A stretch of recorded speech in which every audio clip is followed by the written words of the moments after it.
ধর্ষণ, নির্যাতন ও সহিংসতায় জড়িতদের দৃষ্টান্তমূলক শাস্তি দাবি করেছেন নারী সহিংসতার বিরুদ্ধে নারীরা নামে সংগঠনের কর্মীরা। শুক্রবার বিকেলে সংসদ ভবনের সামনে প্রতিবাদ সমাবেশ করেন তারা। রাজধানীর লালমাটিয়া ও ঢাকা বিশ্ববিদ্যালয়ের ঘটনা তুলে ধরে কর্মীরা বলেন, সুপরিকল্পিতভাবে নারীদের ভয় দেখানোর চেষ্টা চলছে। বলেন, সব স্তরেই হয়রানি ও নির্যাতন চললে উল্টো অপরাধকে উস্কে দেওয়া হচ্ছে। এসবের বিরুদ্ধে প্রশাসনের নিষ্ক্রিয়তার অভিযোগও তোলা হয়। সাইবার বুলিং সহ সব ধরনের হেনস্থায় উপযুক্ত শাস্তির বিধান, স্বরাষ্ট্র উপদেষ্টার পদত্যাগ সহ 5টি দাবি করেছেন প্রতিবাদকারীরা। অবস্থান কর্মসূচির পর বিক্ষোভ মিছিল নিয়ে মানিক মে এভিনিউয়ের সড়কে প্রদক্ষিণ করে বিক্ষোভকারীরা।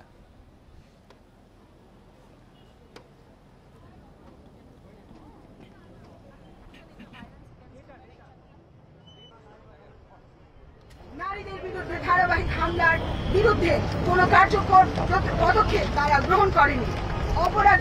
অপরাধীকে আইনের আওতায় আনেনি, বরং তাদের নিষ্ক্রিয়তা এসব অপরাধকে আরো উস্কে দিয়েছে।